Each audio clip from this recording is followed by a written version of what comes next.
Oh, and I'm being recorded. I love it. Yes, we're recording it. Do you guys have a split screen in front of you or just the single? Just the single. All right, good. So that's the logo. And the reason I kind of always glossed over the logo, though I never should. We call it Rebuilding Communities Together, where actually those are two pieces of blocks that were separated.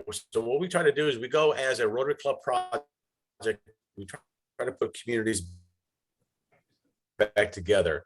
So we kind of gloss over what the disaster aid was started by 3 countries. Disaster Aid International was started by the US, Australia, and as you can see in Canada after International Convention.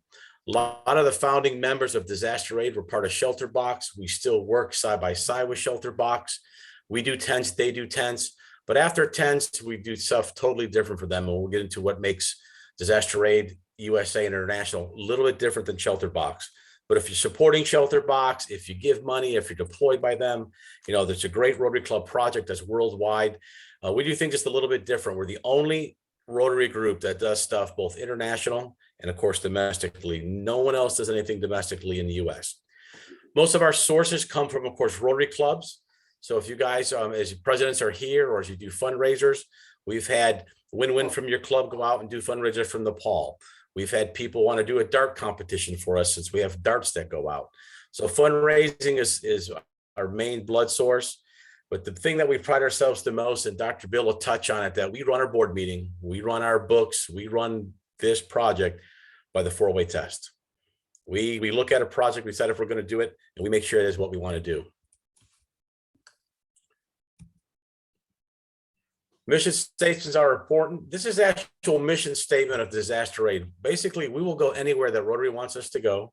Any place that we have volunteers, we will go and we will do work. Water and sanitation, food security, do a lot in shelter and settlement. We do a lot of muck and gut. We do a lot of delivery of goods. And of course, health, if we've got that help. So we have to follow 3 things. The 4-way test. Everything we do has to meet United Nations and the SPHERE standards. What a SPHERE standard is for those international citizens. When I give out a tent, when I give out relief, there's actual standards that are put out there. So everything that we put out there in the name of Disaster Aid or Rotary meets all those standards.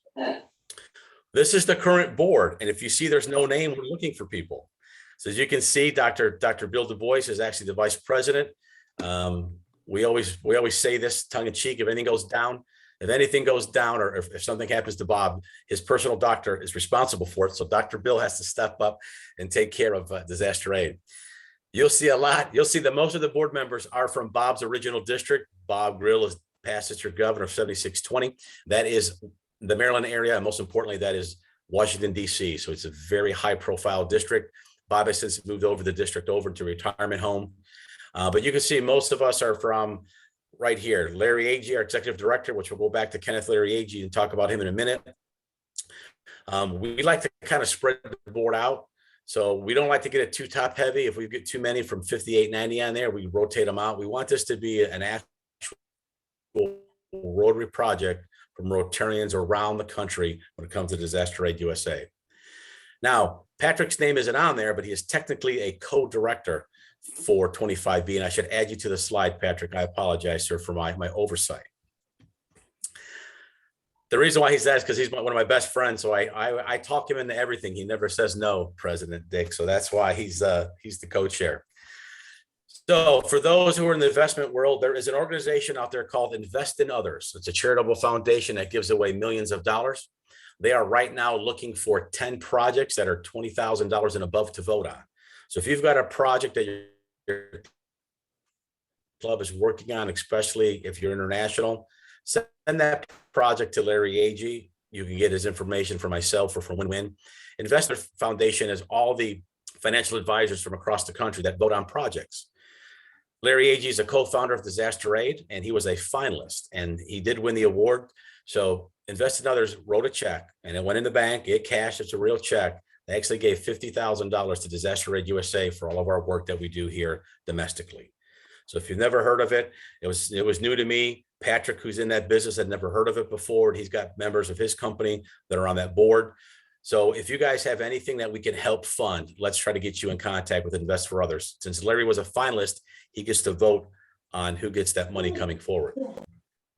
So as always, as you know, as Frank Devlin said, you give three talking points. You've met about me. You've heard about me. We're going to talk about domestic and international and kind of tie this into why we do this as Rotarians. Practice, then he grabs a trailer and goes out and mucks and gut, just like Patrick and I do. But this is really why we do it.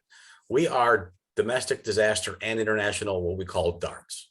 So in these pictures are Rotarians and non-Rotarians that are trained for chainsaw work, water filtration, muck and gut, handing out of goods, transportation, or just plain logistics sometimes.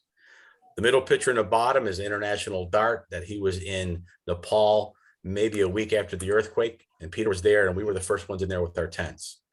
So if you've got the time, even if you're just great in an organization, and I'll pick on him since he's on the call. When I travel, I never answer the phone because I know Patrick Leslie's in his office answering the phone for me. So for every one DART that's in the field, there's 3 people in the background collecting checks, making sure supplies are there, making sure the phone's answered, making sure when the governor, I'm not talking about Greg Abbott, I'm talking about a Rotary governor calls, we actually get back in contact with them. So how do you get trained to be a domestic DART? Bill's been to it, I've been to it. We do our own training in-house, but if you're CERT certified, if you're a member of Red Cross or Salvation Army, they've got some basic training. My favorite, of course, is Salvation Army, because I like the way they do their soap, salvation, and soup. I also like the fact that they run their organization on 20% or less, same as we try to do. But Red Cross is still very important to us because both the Red Cross and Salvation Army are the only 2 national organizations that go across the US and all of our territories. So we will always work with those 2 agencies. Of course, Bill and myself and Larry and even Patrick are involved with VOAD, which is our local volunteer organizations assisting in disasters. We hold a seat at the table at Harris County. So when something hits the fan, we're called upon to come help, not just as disaster aid, but they call us Rotary Disaster Aid. So I represent not just my club, I represent our entire district when we go to these VOAD meetings. And we take that very serious in the way that we walk, talk, and present ourselves throughout the community. So what's in a trailer? This is kind of, we'll get into the trailer in a minute. We've got 15 trailers, a boat, a tractor, and a Suburban to help pull it. We've got a commercial drying trailer, but there's everything in there from chainsaws to fans to army cots. So when we pull up, we are ready to deploy before anyone else brings any tools or assistance. When Larry and I were in Lake Charles just a couple of weeks ago, or actually it's been months now, when a storm hit, we were the first ones in. Going down over to Houma, Louisiana, we got there before FEMA. And as Larry and I are driving, people like Dr. Bill and Patrick in the background, making sure people know where we're at, because there's no phones down there, making sure we have water, no water down there, making sure that we have food. Plenty of food because there's no electricity. You got to eat everything that's coming out of the freezer. So this is how we roll out. These are where the trailers are donated, and these are where the trailers are what I call housed. You'll see Cypress, Texas. You'll see Rutherford, New Jersey. You'll see Morgantown. So all these pieces of equipment are all around the country. And sometimes I use the word repossess, but I should say redeploy. Sometimes I'll take a trailer to South Lake and I'll stick it back down in Beaumont. I'll take something from Beaumont, stick it over to Lake Charles. We'll take one of the trailers from Lake Charles and put 3 or 4 in Florida. Kind of just depends on where the need is. Our biggest need is the Gulf Coast. So it really stretches here from Texas all the way to Florida. That entire Gulf Coast is where we see most of our action. Dr. Bill and them have pieces of equipment all the way up into Louisiana. And as you go up the East Coast, he goes Maryland, he goes into New Jersey, on the bottom part of New York. So we like to station the stuff on that East Coast just because that's where the storms hit after they leave us. So yes, we're in the Cajun Navy. Yes, we're in commercial drying. We will go into a home that has water damage and we'll muck and gut it. And then we'll completely dry it out and have it mold and contractor ready in 48 hours. We offer this to those that are underserved or those that really have no insurance. So we're not trying to take work away from ServPro or from Paul Davies. This is truly for people who can't afford to get their house in shape for a contractor. So we get together as a board and we vote on, are we going to go help this person? Which we'll talk about in a minute. Are we going to go in there and actually help them muck and gut? We learned how to do this from fellow Rotarians, Mark and Nancy out of La Mesa, California, who did this his entire career. He retired and he comes to town with this. He's got an uncle that lives in Pasadena, Texas, and he actually deploys with us and shows us how to use this equipment. If you have nothing to do, you can count every one of those. There's 45 domestic deployments that we've been on since 2011.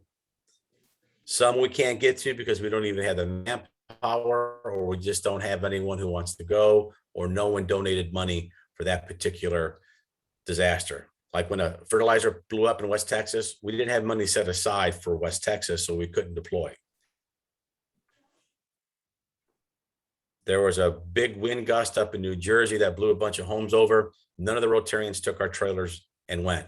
So what I'm getting at is you don't have to wait for disaster aid. If you as a club want to do a project, if you've got someone in your church that had a hot water tank that blew up and doesn't have insurance, and Dr. Nick can tell you all about water damage insurance because it happened to his home, we will go and help anyone as long as a Rotarian club wants us to go and do it.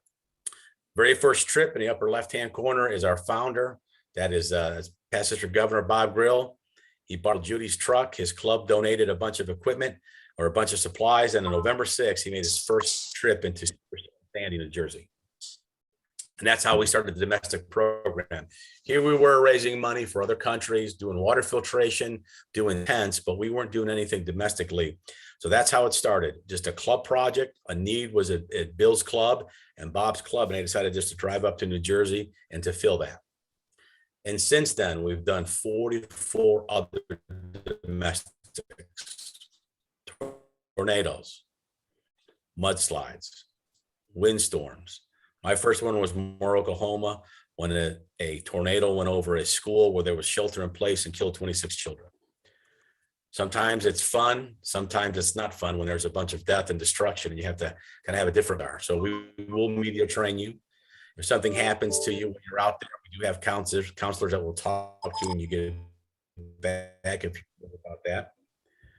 Sometimes they're something real easy like Hawaii. Who doesn't want to go to Hawaii? We ship tents to Hawaii, set up Hawaii for tents, and they got to hang out in Hawaii and have some paella because no one else, FEMA would not allow tents to be brought in, but disaster aid will gladly ship tents, and we work always to the Rotarians. If you're great at navigating water, you and Larry, because I can't do it, you and Larry are more than welcome to be in the Cajun Navy and go do water rescue. If you want to see what a volcano looks like, that's the lava flowing down the hill into a parking lot as the residents were waiting to see if their house was going to be affected or not. There's a picture of Dr. Bill. They had to physically dig into the basements of people's homes and hand by hand bucket out all that mud of a flooding in West Virginia. So it's just not chainsaw work, not just talking to Rotary clubs. Sometimes it is breaking work. And Dr. Bill's one of our vice president directors, and he still goes out and he leads by example by going out to help people. Now for the fun part, this is where it really becomes Rotary. When you get a call from Barry Rassin, who's RI president, and he wants you in his district, 7620. Half the team went to the Bahamas. I didn't get that one. I got the other side of the island. I got to go to Haiti and hang out in Haiti for 20 days. So everyone gets called to do something different, from tents, from water filtration to passing out food. Picture here is of Mark, one of our most dedicated volunteers. I think he's been on 12 domestic disasters. He's retired. His son runs a company that he left well-funded, so he gets to go out and he gets to surf when he wants to surf and go to disaster aid when he wants to do disaster aid. So just because you're retired doesn't mean that we can't use you. You've got more time. I stuck this slide in here. Actually, Past Sister Governor Bob Grill, our co-founder, put this together. I know COVID's still going on. I know COVID really stopped a lot of clubs from getting out there. So what they did in Bill's area is they physically delivered masks to hospitals that couldn't get them, gowns and face masks if people wanted them, KN95s. So they were physically giving stuff out to hospitals in our area. We've got some great connections with our manufacturers in China because of all the tents that we do. And we accidentally, as a group, sold over 500,000 masks at cost to Rotarians and their businesses. I've had people that own nursing homes from Angleton drive up to my house as soon as FedEx dropped off the mask from China and issued it so they could open up their business. We've got people dropping off food when COVID first hit. We tried doing that here in District 5890, giving out food and prescriptions. It just didn't go over well because most people are just so used to going to HEB. So a lot of times I copied exactly what they were doing in Dr. Bill's district and started doing the same thing down here. So I don't think that we weren't doing anything. We've got another Rotarian even during COVID. He goes out every single week and after the PPE supplies, he delivers meals. We call him Craig Wolf, the crazy wolf man, because he got this long gray hair and this long beard. And all he does is deliver food, not for Wheels for Meals, but for his Rotary Club all week long with the trailer. So the trailer is just not supposed to be parked there for disaster. So if you guys want to do something as a neat club, and I'm wearing underneath my tie-dye shirt from Dr. Bill from when you guys first formed your club, think of something and take our trailer and go do it. It's something good, disaster aid. Do so much work in Larry's district that they actually bought us a tractor and trailer. That tractor with that trailer is about $45,000 because we have to go rent a tractor and a trailer when we're going out there to do chainsaw work. I know it's hard to see in the bottom, that's me in the middle. I know I don't have chaps on, but I didn't have time to grab the chaps. That was someone's house on the left. And then 3 days later, we have it completely cleared and ready for the contractor to come in and start doing their work. We cleaned up the debris. We mucked and gutted the house. We put the commercial drying trailer on there. And I know it's hard to see, but we also do what we call blue tarp. We also do roofs for people. This is some of my favorite pictures of the work. That's Joe Groom with his wife. Actually, his first time he's ever been on a chainsaw, and we put him to work all weekend. We did a call out during COVID, and the only two we got were his wife and him, and that's fine. That was two more than I had when I started the day. And all we did with the group church out of Louisiana was we cut wood the entire day. And Joe never touched a chainsaw, so I had to put him on there because he's my new poster boy because he's in really good shape. So that's myself and Larry doing chainsaw work. That's us doing a muck and gut of Larry's home. And this is where Dr. Bill can speak later. It's really hard directing people. It's even harder when they're your leaders. So I had to walk into a Rotarian's house, the man that I look up to, who taught me how to do muck and gut. And I had to take over Larry's house because it was personal. And that's the message that I'm trying to tell you. Sometimes we're so close to the damage. We're so close to the storm. It's so near and dear to our heart that we take things kind of for granted that people are going to come and help us. We take it for granted that disaster aid's here. So that's where I like my fellow Rotarians, and Patrick will tell you, I love to spread the wealth. I don't want to be the only person in the picture. I don't want to be the person on a poster. I want every Rotarian that wants to go out there and help us to pick up a chainsaw, come pick up a broom handle and come help us. Trust me, I was not qualified on a chainsaw. I was physically afraid of a chainsaw until 10 years ago. So at the age of 45 is the first time I picked up a chainsaw and actually started it without being afraid. So it was a skill. It's not a skill set I'm born with, but something that I just got used to doing. So let's talk about Houston and the winter storms. That is me, the president of my club, president-elect. Our own president's home flooded. So these are pictures of us on our hands and knees. We went around and did 60 homes. When I mean did 60 homes, I know it looks stupid, but that little device there is called a shark bite. So when you can't get pipe, when you can't weld, when you can't solder, you cut two ends of a pipe, you stick a shark bite on it, and you turn the water back on in people's homes. Those are $8 today. During the storm, people were selling those for $40 a piece. We, of course, were giving them away for what we got them for. So that's us tearing apart bathrooms, looking for the shutoff valve. That's us in people's garages, us being Rotarians, us being disaster aid, us representing you, my district and others here in Houston. That's my president, or last year's president, Curtis Lamontagne, in the upper left-hand corner. And the funniest one, I know that guy in the bottom there on the phone looks like Ghostbusters, but what he was a local plumber, and him and I were in the driveway exchanging parts. I needed 1/2-inch shark bites. He needed 3/4 shark bites. So we did the old hostage exchange 1-for-1 in the middle of the driveway because we could not get pieces and parts. Bottom right-hand picture is what most of your attics look like. Every one of your attics, I guarantee you, has been jerry-rigged to work. Unless your house is new, we find galvanized pipe connected to copper, copper connected to water lines connect. You haven't looked up there to really see where your lines are at. Please go up there and identify your water lines, your gas lines, your electrical lines. So when something happens, I don't fall through the ceiling looking for them. We know exactly where they're at when we get out there. So this is where it really hits near and dear. This is actually our president's home, Curtis's house. Curtis was out with me doing muck and gut. We come home and his house had been flooded. And I know it doesn't look like much, but that's only 5 minutes of water with the ceiling falling down in the upper left-hand corner that ruined all of his Astros stuff that he had hanging on a wall. Yes, that's Mark and I mucking and gutting his house. We then go ahead and spray what we call fungicide without giving out trade names. I only use Shockwave, so we scrape everything down, we spray it with Shockwave. We hook up the drying machine that you saw earlier. This was physically at his house, parked in his driveway. 24 hours later, his kitchen is now completely dry and mold free. And to this day, he still has that insurance company come take a look at it. So yes, we do small things like deliver groceries, and then we do large things like try to save someone's home or someone's kitchen. Now the fun part, we're in other people's homes, and Nancy and Mark have never drywalled, nor have I.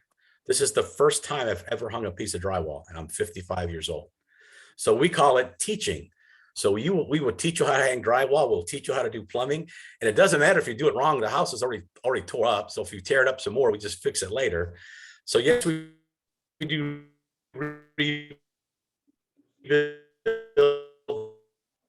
yes, we do tape and floating. So the low to Home Depot is we're set up tax-free in Home Depot. So thank you, Home Depot. Thank you, Lowe's. Thank you, Ace Hardware, for setting up disaster aid tax-free. So I try to save the donors as much money as I can.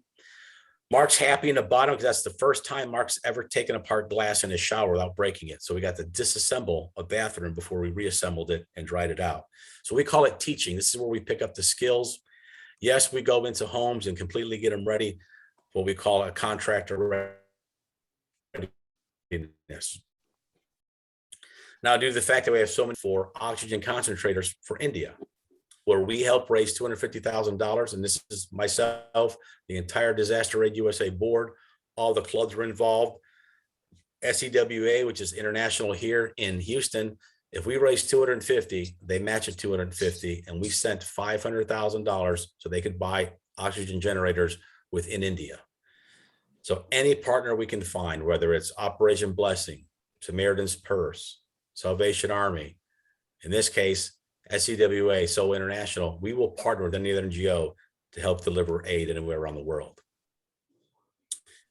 Now I talk about Haiti. Haiti's still in the map. I mean, Haiti's just relevant. Haiti just had an earthquake. What's nice is I was there a few years ago with our local Rotarian, Vicki Brenton. So since I was there once, you guys need 50 tents shipped over? Not a problem. The gentleman in the t-shirt that says HIM, that's Hosanna International Ministries. He's a fellow Rotarian. I just delivered the tents directly to his port, not in Port-au-Prince, but in the port where we don't get 50% tariff.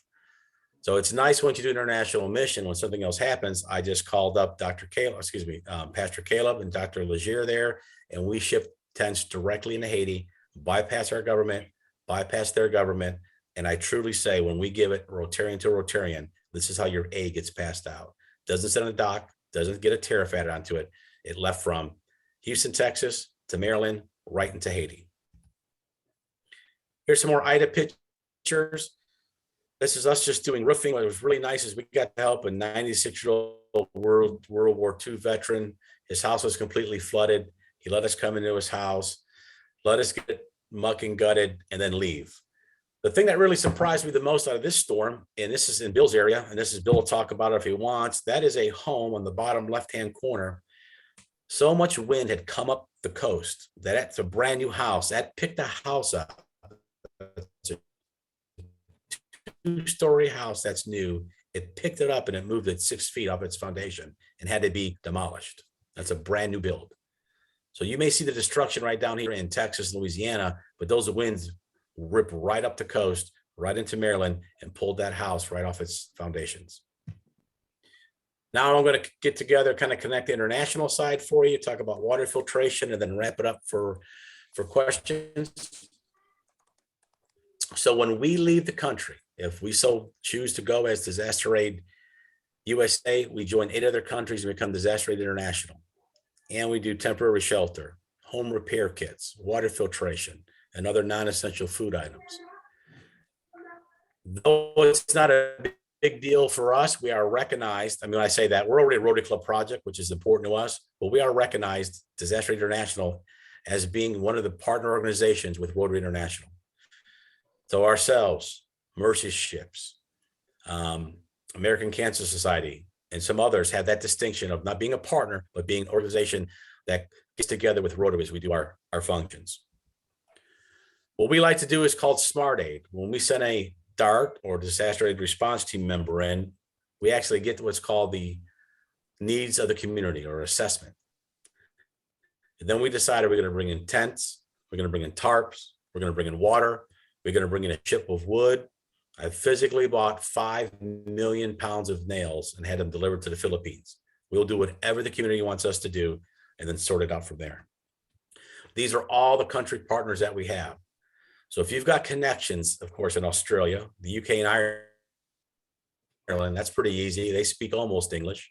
Canada's about like us, but we're Malaysia, Europe, Brazil, Uruguay, India, and New Zealand. So a lot of times I need old Patrick down there is just Espanol for me because uno poquito Espanol. I know Dr. Nick is fluent.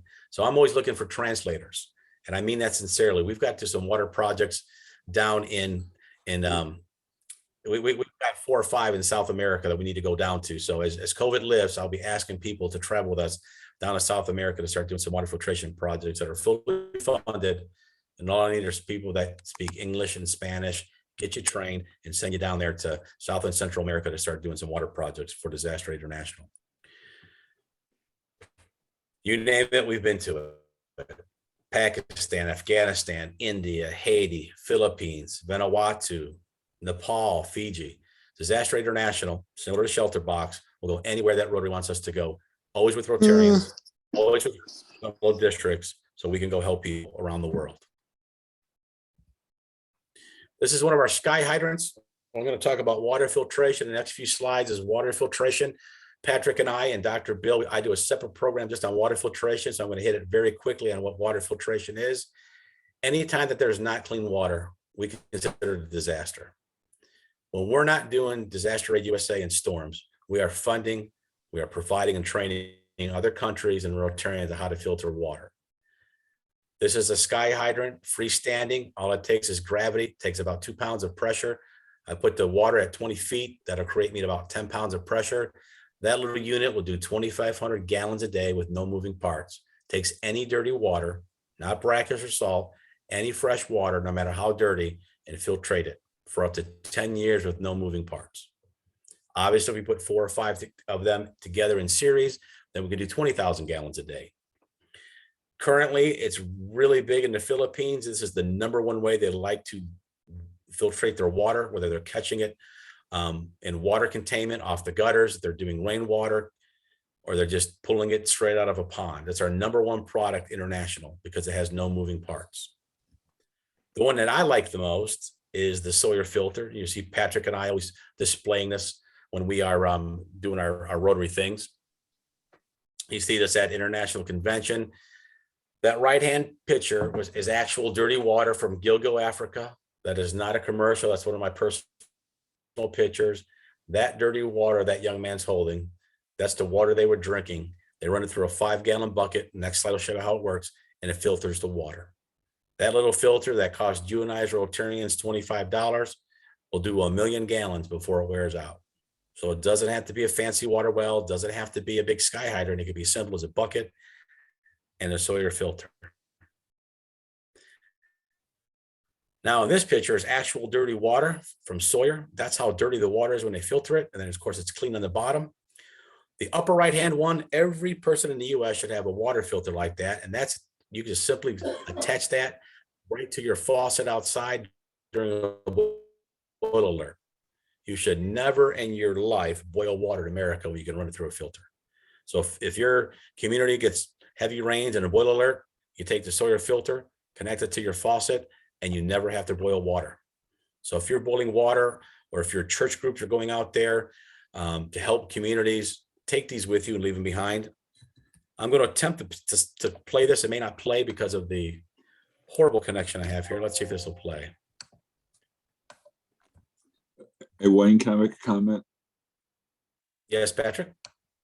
And I didn't know this because I'm not an engineer, but one of our volunteers, Terry Sane in the Baytown Club, when we were set up at Zone and we were talking about the water filters and doing that demonstration, the water filters will clean water to 1 micron. I mean, that's the level of cleanliness that those filters will filter out impurities. Now, to give you some perspective, a hair is about 40 microns. So a hair on your arm or on your head is 40 microns. So it is some amazing technology. I'm going to skip this one. Now I feel even more embarrassed because Alexa's on. He's a PowerPoint expert. I'm messing up his PowerPoint in front of him. Oh, wait, what? I was going to show him how the water filter works. I can't get this thing to play, Alexa, so I will skip over it. The way to do it is going to be whenever you share your screen, there's going to be an option at the bottom left that you check that box and it says optimize for filters are comprised of microbes entering into their core through tiny micropores while trapping the bacteria and protozoa on the outside. The high volume of tubes creates an enormous surface area, which results in a very high flow rate and less cleaning. In fact, the surface area compared to a ceramic filter is about 20 to 1. So the 20th time you've cleaned your ceramic pump, it will be the first time you have to clean your Sawyer filter. The all-in-one filter is great for emergency preparedness kits. The kit includes all the components to use the included 0.1 micron filter attached to a squeeze pouch, attached to your home faucet, or attached to a standard 5-gallon bucket. The build-your-own gravity system can yield up to 540 gallons of clean water per day from any fresh water source.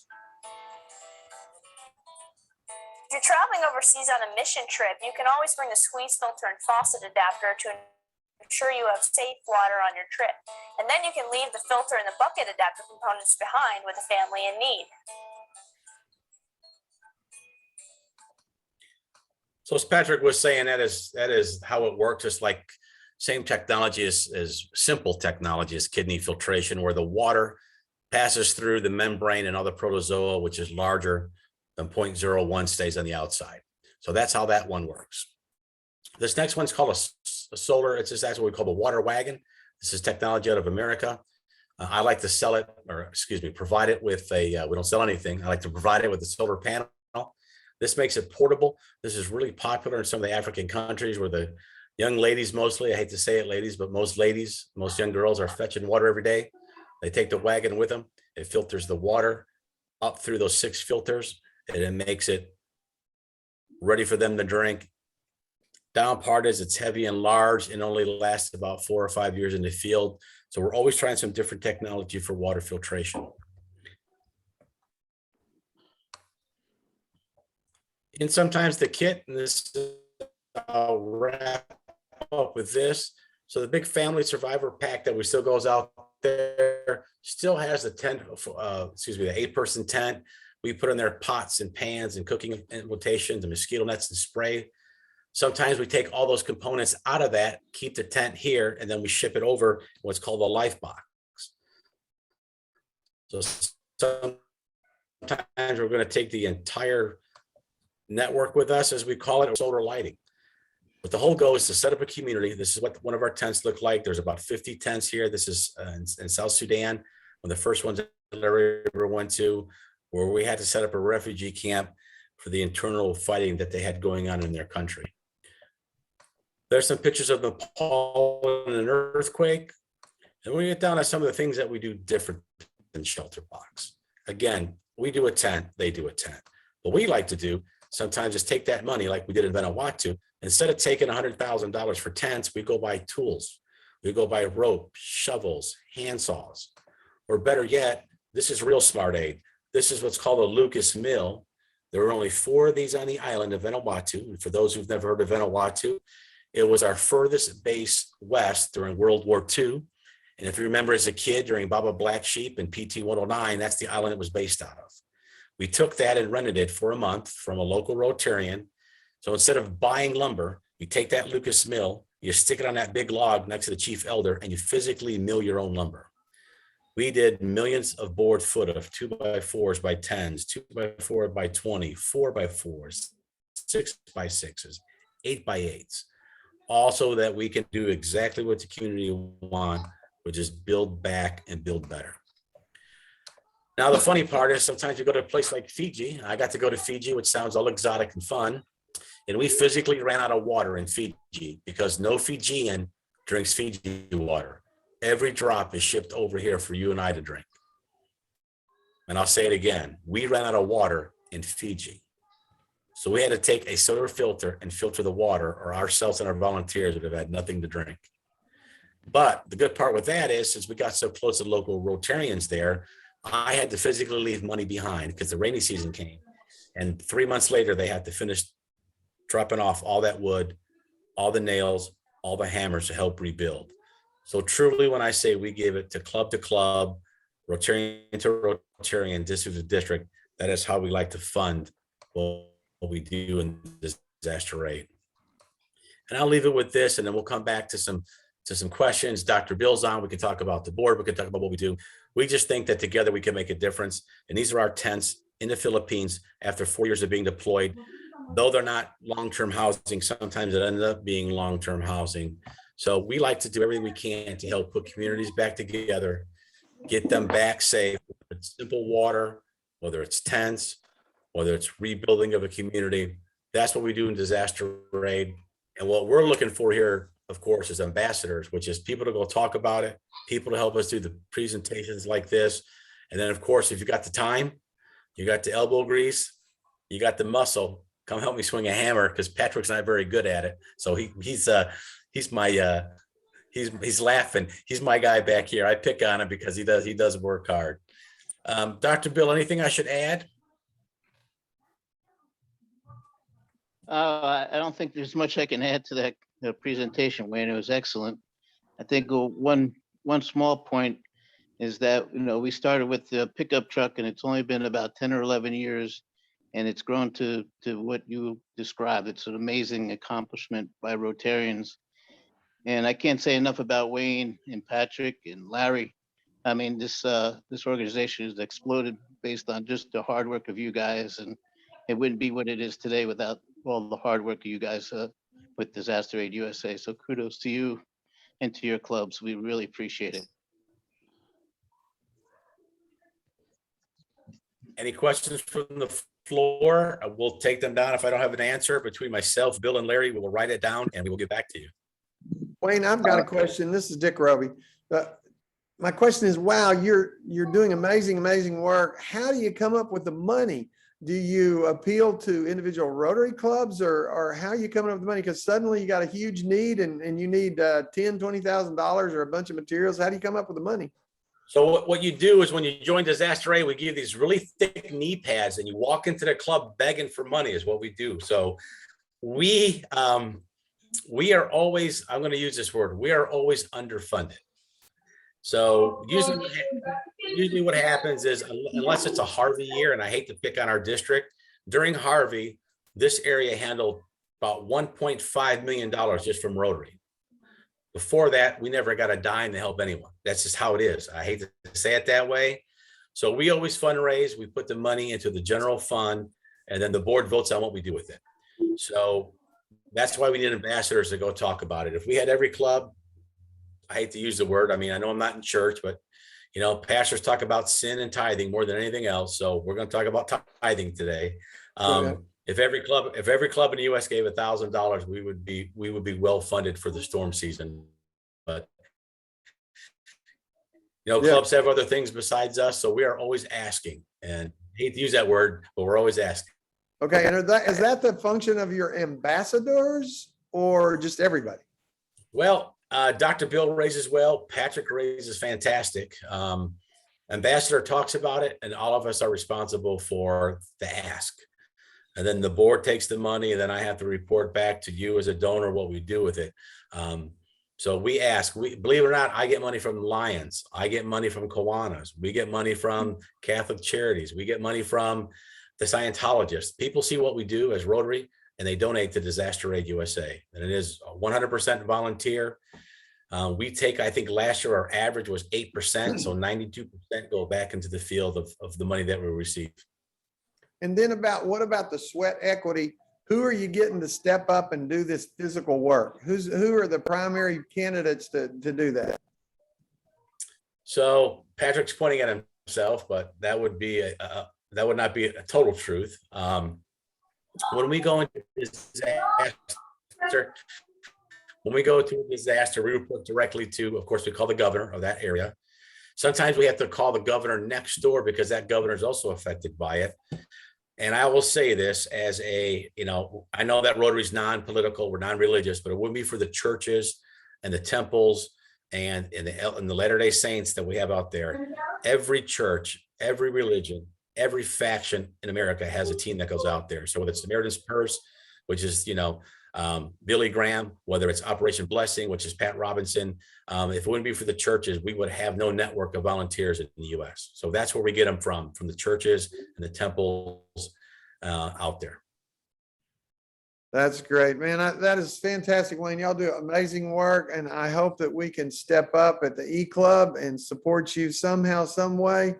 But I know, boy, living down here on the Gulf Coast is crazy, and you just don't know when you're going to be the one that gets wiped out, and you're going to be the one. And I remember mucking and gutting out my brother-in-law's house when Harvey said, "No way is the water going to get." He got 23 inches of water in his house, and we were mucking and gutting his house. And you gotta scare all the ladies off because you're gonna tear out stuff they don't want torn out, but you got to get it out of there to get that stuff fixed. But thank you so much. We're glad for your work. You're doing amazing things, and we're so proud to be a part of it at Rotary. We want to step up and support you. But other questions? Who else has got some questions for Wayne? Step up. This is Harish, Wayne, and Patrick. Absolutely fantastic work that you guys are doing here. I knew bits and pieces of Disaster Aid USA, but listening to Wayne today, it's absolutely amazing. That's the comment that I wanted to make. And the question that I have is, you mentioned that you're a partner organization for the RI. So is RI making any financial contributions, or are they giving any preference if we were to put together a global grant or something like that with some other teams? So in fairness to the foundation has its board and its policies. So for example, ourselves or Shelter Box, you cannot use global grant money for.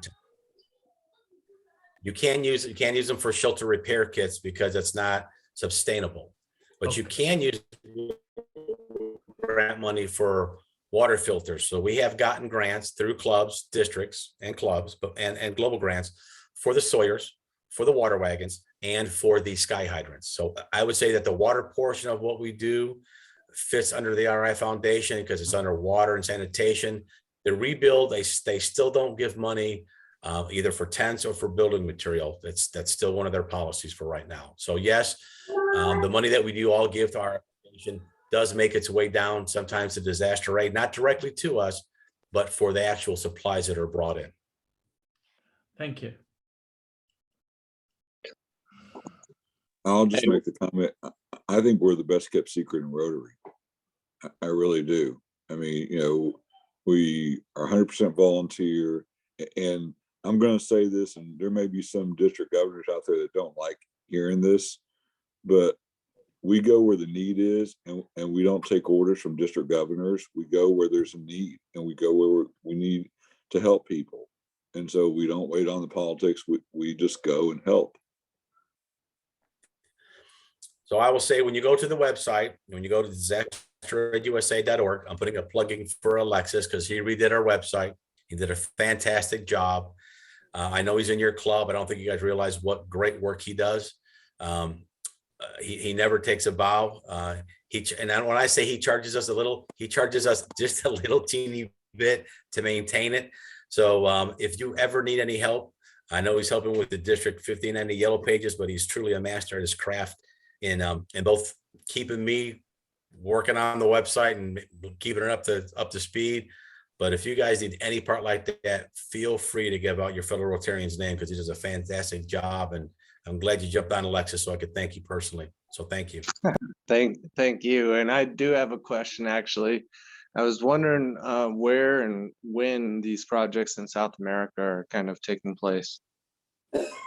We've got, Dr. Bill and I were on our board meeting Tuesday. We've got a global grant parked aside for Honduras. So we've got at least 2 trips to Honduras coming up, Dr. Bill. And I know we've got some other stuff going down to Guatemala, probably 3 trips to Guatemala. And I'll make sure that we put the list together. And if you've got what's called a club contact, so I guess that'll be my ask for today, besides the president, someone in the club that we can put on our put on our mailing list. So when we do something, you guys know what we're doing. So if one of you want to volunteer, and we will make sure that you get all the information, not just on getting trained and deployed, but on when and where we're going, so you can join us. So I will, I'll make sure personally, Alexis, that you. And we sent tents down to Colombia earlier this year because they had damage to their schools from the hurricanes last fall, Providencia and San Andres in those areas because of Hurricane Iota. And we sent 12 tents down there, which basically they were able to outfit to use as a makeshift schools for the kids to be able to still get educated. Right on. Well, I'm definitely looking at a little bit of free time. By free time, I mean I'm not teaching in the spring, so I'll have some opportunity. And I'd kind of like to go down and work in Honduras or Guatemala or something like that. And I see Kim Rogers is volunteering. Thank you, Kim. I like that. If you would, I will pick on you. I'm actually I'm so lazy. I won't even go to Snapchat, or I won't even go to Facebook. I'm going to take your picture with my phone because I'm an old man. I'm going to snap Kim Rogers so that I know exactly who to contact for those projects, especially if you're there. And I mean this sincerely. I'm not one of these. I'm not usually the best Rotarian. I'm not the most sappy Rotarian. I'm not the most heartfelt Rotarian, but it is so nice that if we've got someone in country, why would I go looking for someone when you're right there in country? So when I say we go Rotarian, I already got that connection with you, through the E-Club, and you're in our district, you will get a call and you'll be like, I wish I would have never got on that darn call when Wayne was talking. Well, we're happy to help. Stan's here too, but he's on another Rotary call upstairs. But we're here and are happy to help coordinate with travel. I'm pretty much a specialist with shuttles and hotels and all that kind of stuff. So happy to help. And I appreciate that. I really, I've only been a Rotarian 15 years and doing, I've done Girl Eye Clinic, which is wonderful. I've done Books for the World, which is really cool. But when you jump on an airplane and a fellow Rotarian meets you at the airport and you go to a foreign country and you really see the power and what we can do as a Rotarian, it's why I'm always going to do disaster aid. This is my hook in Rotary. So if you don't have your why for your Rotary, if you're not doing Books for the World, you're not doing dictionary projects, find something that you like. And I appreciate that, Kim, and you will get a phone call, probably more than one. Well, thank you. Hey, Wayne, Mike had a question. I don't know if you saw it on the chat. No, sir, I can't multitask. Have you seen me? Okay. Let's see. The question is, I guess I should give you. The question is, about 3 years ago, our club donated $1,500 with the condition that it be used in Texas. Our bingo fundraiser has that restriction. What was that used on? And you might have told him, you just can't remember. Thank you. I see that now. So I remember when we also looked at doing bingo fundraisers in Texas. I believe with that money, I'll go back and double check because, is it the truth? I thought we outfitted and paid for the graphics on our second trailer with that because graphics are about $1,500, but I will double check. So we've got 4 trailers in Texas, but I know it was spent on it. I think it was graphics and some tools or a generator, but I'll double check that. But it was spent in Texas. And Dr. Bill will tell you, if you ever look at our financials, it looks like spaghetti, like we dropped spaghetti on the ground. If you give us money specifically for a project, there is a sub account for it. Correct, Dr. Bill? Absolutely. We try to have an accounting of all the monies and how it's used for every deployment. So if someone sends a donation, they want to use it for Hurricane Ida, that money will be used for Hurricane Ida deployment, whether it's used at that moment, or 6 months later, if something comes up related to that, that money will be itemized and used for that event only.